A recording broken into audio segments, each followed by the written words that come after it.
So there are going to be names available to potentially get. But it remains to be seen if Buster could land some of these guys, because Corbin Burns. And what happened to Corbin Burns? He tried to shore up this pitching rotation even more. I know. And it ended up being basically just Justin Verlander at 42 years old. It's like, So maybe the writing should have been on the wall when it came to this pitching staff. You can't be relying on, the Harrisons, the Birdsongs. If they had taken a leap, then maybe. But they didn't, and they haven't. And Justin Verlander looks like his career's over.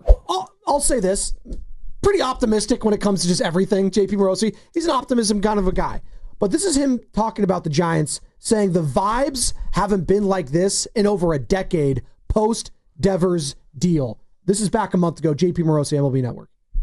I feel like we're going back 10 years or more to where this was one of the principal franchises of baseball. They've got a great rotation, and now they've got the middle-of-the-order bat that they've lacked at least since the days of Pablo Sandoval, and maybe even if you want to talk about Bonds, it's been a long time since they had a true slugger to anchor the middle part of the lineup. So this is a transforming day, and I think something that's going to really get the attention of the Dodgers, because they have not been able to keep their rotation healthy, Mark and Ephraim, and I think now that you got to like the Giants' chances of winning this division among all the contenders right now. Oh, that was Mark Willard and Ephraim Salam. Fox Sports, baby. Not Ephraim Salami, Ephraim Salam. I can go for some salami right now, though, about 7:20 a.m. Little charcuterie. But that was John Paul Morosi right there, MLB Network, saying transformative. And they transformed all right back into a pumpkin, it seems. What are the hallmarks of all the good teams in baseball year after year after year? A hallmark of good teams, well, they could score or get timely hitting, bullpen, and just all the good things that make a good baseball club. I don't know, pitching and timely hitting. Yeah? Rotation? Yeah. With a strong bullpen. Yeah. Well, the bullpen has shown some weaknesses. They have. Okay. And it's been their strength. That has been the strength of this team all season long. And now you're seeing that they've been overtaxed. Yes. Someone like even Spencer Bivens, who I will defend, just used too much. He's just used too much. They lost Eric Miller. They haven't been able to use maybe the best player on the team, Randy Rodriguez, because their two starters of the five aren't just bad, they're awful right now. Yeah. Right? So they have giant holes in the rotation, which has taxed the bullpen, and now we're reaching an inflection point. Their defense. Hallmark of great teams, good teams, playoff teams, is typically defense. And if you're not going to be a good defensive team, you better outslug someone. Well, we know they're never going to do that. So you have question marks big time at first base, left field, and center field. The last 3 weeks, how many games can you point to where Ramos and or Jung Lee have made WTF moments in the outfield? Oh, I'd go LeBron, not 5, not 6, not 7. That's what it feels like. They have the 5th most fielding errors per game this season, the Giants. Okay. 5th most. The teams above them, Pirates, Reds, Cubs, Braves. Okay. Does this team have any clutch hitting whatsoever?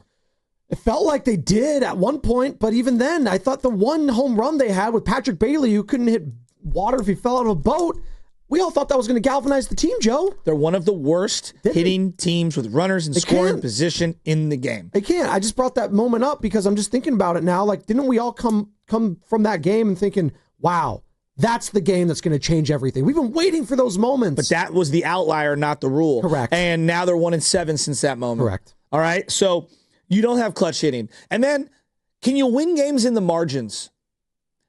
This team really struggles to hold runners on, and speed really crushes both their pitchers because they struggle to hold those guys on, and it gets into Bailey's head a little sometimes. Now, he's got a really good arm. That is one thing he does very, very well. But they have really struggled to control the running game. Conversely, on their offense, they don't have anybody who strikes fear into anyone. No. Jung-Hoo Lee had a swinging bunt and ended up getting on first base. And I'm thinking to myself, Jung-Hoo, if you just put the ball on the ground at third base more often, how many times could you be on base? Use your speed, young man. Exactly. And the way he gets out of the box, as you referenced, just the Ichiro-esque. He's not Ichiro. No one's saying he's Ichiro. But what made Ichiro so great was even if he had like a dribbler or some weak contact, he could sprint out of the box so damn quick and he'd get to first and he'd beat out a lot of stuff. I just don't see that enough from Jung-Hoo Lee. And then let's how can we improve this team? Let's take a deep breath here. How can they improve the team? You're talking about trading away prospects. Well, you got to have them. You got to have prospects that people want, okay?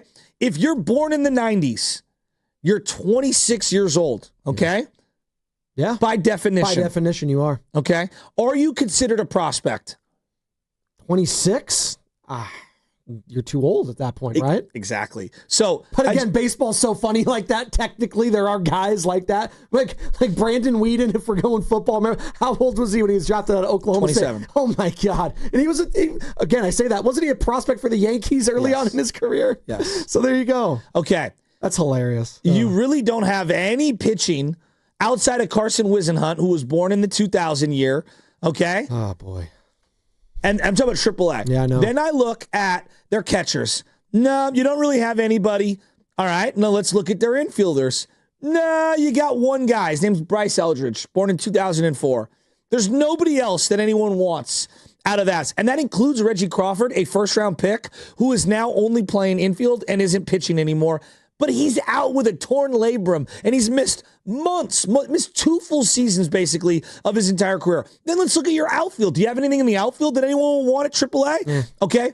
You got one guy who people might want in Luciano, and even then, we probably overrated him. And most people go, I don't even know what position he plays. Yeah. The other 2 guys that I would throw at you, like Grant McCray, born in 2000, Wade Meckler, born in 2000, are those prospects? Or are they just players, right? Like, or 4A players. Okay, exactly. So as I look here and I say, hey, they're so close. They're so close. What are they trading to get them something of significance? Well, that's why you start pivoting right now. If this losing streak reaches, God forbid, double digits or something, and this team is all of a sudden next week at the deadline under 500, Joe, yeah, that's when you pivot immediately and saying, no, we need to shore up this minor league system. Like, that's when you start pivoting and saying, you know what? Robbie Ray, Camilo Doval, some of these guys that are not here for the long haul. And I thought Alex and Elaine had a great point. I think the value is at an all-time high for Robbie Ray right now. It's only going to diminish going forward.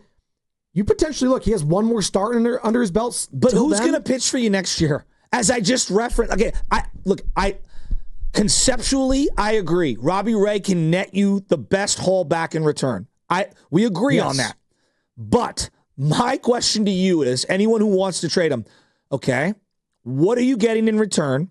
When will that individual come and help the big league club? Because right now, if you trade Robbie Ray away, you have 1.5 starters. No, it's a great point. Landon Roop, who is kind of a question mark, even though he's been excellent this year.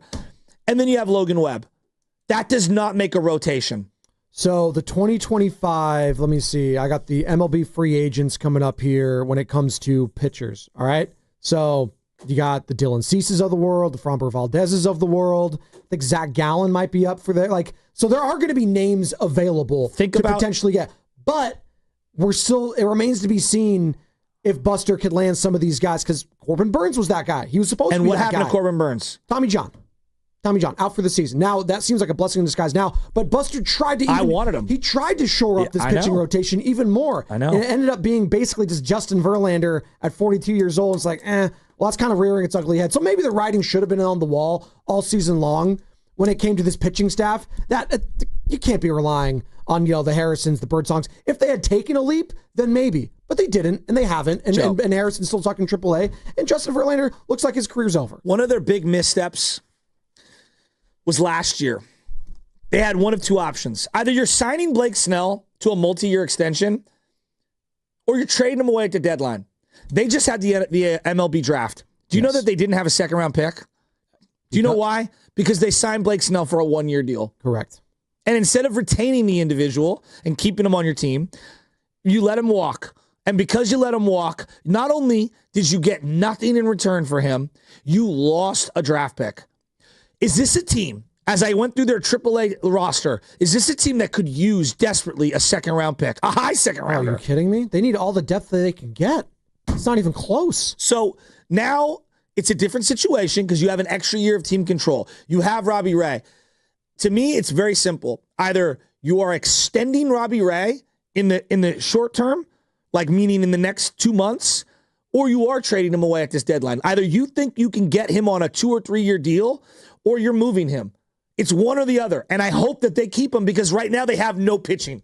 They have no pitching. They have none. And that's the problem right now. They have no pitching, and they're relying on a bullpen because guys aren't getting out. so frustrating because how often have we talked about, oh, can we give these guys some run support? You got to run in the top of the first inning. Started the game 1-0. 1-0. And it was over after the first. It was over. It's 5-1. Night, see you later.